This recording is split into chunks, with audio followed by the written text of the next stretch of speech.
दर्शकों नमस्कार। कार्यक्रम आयुष में आप सभी का स्वागत है। मैं गीतू गेहानी आज एक और चर्चा का विषय लेकर आई हूँ, पर उससे पहले मुझे पता है आप सब जानना चाहेंगे कि मैं क्या लिख रही थी।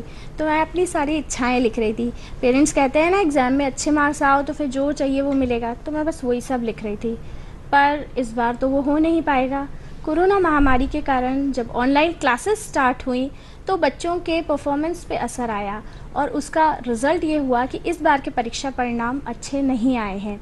और ऐसा क्यों हुआ, उससे कैसे कोप अप किया जाए, यही सब आज की चर्चा का विषय है।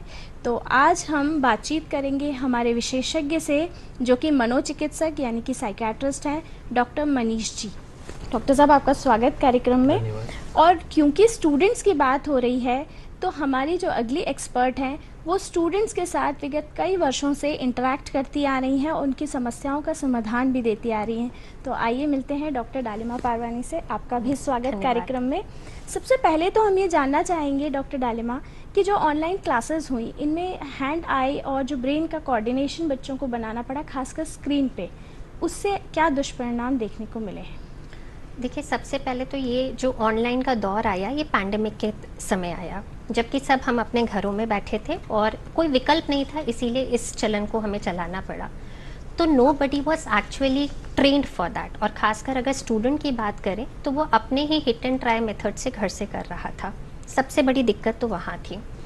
विदाउट ट्रेनिंग भी जब क्लासेस चली तो वहाँ बच्चा थोड़ा सा कॉम्प्लिसेंट था, क्योंकि जब बच्चा फिजिकली क्लास में प्रेजेंट होता है तो टीचर उसके हाव भाव, बॉडी लैंग्वेज सबको पढ़ पाती है। And then the student is actually ought to listen to the class. उसको वहाँ अपना एकाग्रता दिखानी पड़ती है पूरी क्लास में।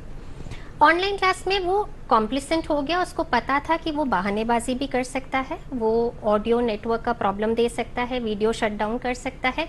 इस बीच हमने देखा बहुत सारे कार्य बच्चे कर रहे थे। बच्चे क्या, अगर आप देखें तो बड़े भी जो वर्क फ्रॉम होम कर रहे थे वो इसी तरीके से चल रहा था।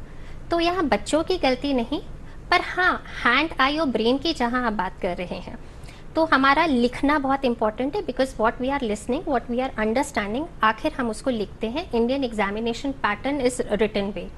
वहाँ बच्चे ने लिखने की आदत खो दी, उसके प्रेजेंटेशन स्किल्स खत्म हो गए। एंड मोर ऑफ, क्योंकि हम ऑनलाइन की बात करें तो ऑल मटेरियल वॉज रेडीमेड, सब कुछ मिल रहा था, तो कट कॉपी पेस्ट का ज़माना आ गया। टीचर्स भी पीडीएफ फॉर्म में सारे नोट्स शेयर कर रहे थे।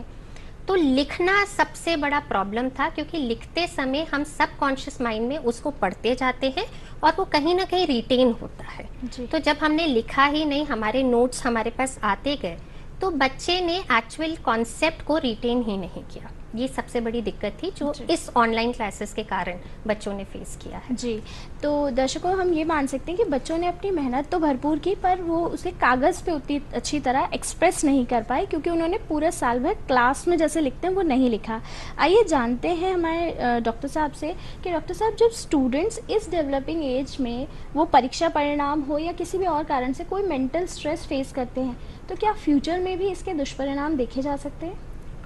हाँ बिल्कुल, मतलब मैं सबसे पहले तो बताना चाहूँगा स्ट्रेस है क्या। क्योंकि स्ट्रेस को जनरली हम ये सोचते हैं कि स्ट्रेस वर्ड मतलब नेगेटिव है जी, समथिंग इज लाइक कि जो बहुत ही नकारात्मक चीज़ है जी। तो स्ट्रेस पॉजिटिव भी हो सकता है, जैसे हम यू स्ट्रेस कहते हैं, नेगेटिव भी हो सकता है जैसे डी स्ट्रेस कहते हैं। यू स्ट्रेस जैसे कि उस सिचुएशंस में देखने को मिलता है, जैसे कि कोई क्रिकेट मैच है तो उसको लेके लोग बोलते हैं ना क्या रिजल्ट होगा, तो वो एक एंग्जाइटी होती है। कोई रोलर कोस्टर राइड है तो उसको लेके एंग्जाइटी होती है, स्ट्रेस होता है। So that is you stress. Result आता है, चीज़ें नॉर्मलाइज हो जाती है with in like limited period of time. But जो डी स्ट्रेस होता है वो कोई भी ऐसी सिचुएशन में देखने को मिलता है जहाँ पर लाइक अनहोनी हो रही हो या कोई ऐसी कोई रिजल्ट आ गए हो जो बिल्कुल हमने अनएक्सपेक्टेड रिजल्ट्स थे, या कुछ किसी का लव्ड वंस की डेथ हो गई, तो ये स्ट्रेस जो होता है वो डिस्ट्रेस होता है। अगर ये डिस्ट्रेस अगर लंबे समय तक अगर रहे, जैसे कि इस बार का जो रिजल्ट आया है काफ़ी ख़राब आया है जैसे जी, तो कहीं ना कहीं बच्चों को बहुत उसका अफेक्ट हुआ है, नेगेटिव इम्पैक्ट पड़ा है। अगर जो बच्चे उसको कोप अप कर लेंगे तो वो जल्दी उस चीज़ से बाहर आ जाएंगे और अपने जो भी इन्हें सोच रखा है लाइफ के बारे में उसमें आगे बढ़ जाएंगे। बट जो बच्चे कोप अप नहीं कर पाएंगे, जी। तो जनरली क्या होता है, बच्चों में कोपिंग स्किल्स वैसे भी इन कंपैरिजन टू पेरेंट्स और एल्डरली थोड़ा सा कम होती है। तो जो बच्चे कोप अप नहीं कर पाते हैं उनमें लॉन्ग टर्म में ऐसे बच्चों में देखने को मिलता है कि उनमें डिप्रेशन, एंग्जाइटी, जी। नशे की लत होना बहुत ज़्यादा देखने को मिलती है। इरिटेबल रहते हैं, छोटी छोटी बातों पे एजिटेट हो जाएंगे, थके थके से महसूस करते हैं, नींद की समस्या होती है, छोटी छोटी बातों पे अत्यधिक गुस्सा कर देंगे। और इस तरह के बच्चे कोप अप करने के लिए ज़्यादातर केसेस में नशे का सेवन चालू कर देते हैं। कोई स्मोकिंग चालू कर देता है, कोई अल्कोहल चालू कर देता है, सिर्फ इसलिए कि उनको लगता है कि शायद ये एक तरीका है उस स्ट्रेस से बाहर जाने का। जी। जी। तो इस तरह की चीज़ें बहुत देखने को मिलती हैं उन बच्चों में जो कि स्ट्रेस को लंबे समय तक अपने साथ लेके चलते हैं, सोशली भी विड्रॉन रहने लग जाते हैं, अपने फैमिली मेम्बर से कटते हैं, सोशल गैदरिंग्स में पार्टिसिपेट नहीं करते हैं, ज़्यादा से ज़्यादा टाइम अपने कमरे में अकेले बिताते हैं।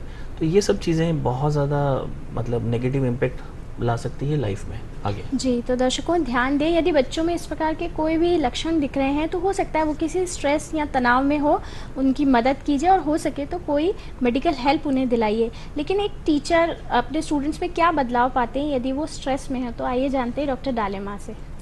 हर लाइफ में, हर ह्यूमन में उसकी एनर्जी बोलती है और एनर्जी रिफ्लेक्ट करती है whether we are into a positive direction और अ नेगेटिव। जो बच्चा बहुत अच्छा परफॉर्म करने के होता है वो एक गो गेटर होता है, हाई ऑन एनर्जी होता है, हमेशा उत्सुक होता है कि क्योंकि उसको आता है तो वो उसको एक्सप्रेस कर सके। पर यदि बच्चा एस्केपिस्ट है, क्लास से भागने की कोशिश कर रहा है, आंसर्स ना देने की कोशिश कर रहा है, परफॉर्म ना करने पे बहानेबाजी कर रहा है, तो वो मतलब ये है कि वो कहीं ना कहीं किसी प्रॉब्लम से डील कर रहा है। जी।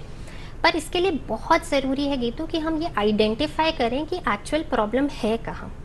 बच्चे का एप्टीट्यूड टेस्ट करना बहुत ज़रूरी होता है, जो हम एज एडुकेटर्स हमारे लिए सबसे बड़ी रिस्पॉन्सिबिलिटी होती है। आज एक दौड़ में सब चल रहे हैं, एवरीबडी वांट्स 99.9%। आपने देखा होगा जब रिजल्ट है, हर माँ बाप, हर टीचर, हर स्कूल की यही तमन्ना होती है कि उनके स्टूडेंट्स यहीं पे खड़े रहें। और उस दौड़ में हम वो बच्चे जो उसको कोप अप नहीं कर पा रहे हैं उनको भूल जाते हैं। जब हम उनको तब निगलेक्ट करते हैं तो एक्चुअली ये सब प्रॉब्लम्स आती हैं, जब वो स्ट्रेस का लेवल इतना बढ़ चुका होता है कि हम उसको उस समय कैसे कोप अप करें उस बच्चे के साथ, उसको कैसे सही रास्ता और तब उसका एप्टीट्यूड टेस्टिंग करें, विल बी वेरी डिफिकल्ट। तो सारे स्टेक होल्डर्स जो बच्चों से कनेक्टेड है, whether it be the school, the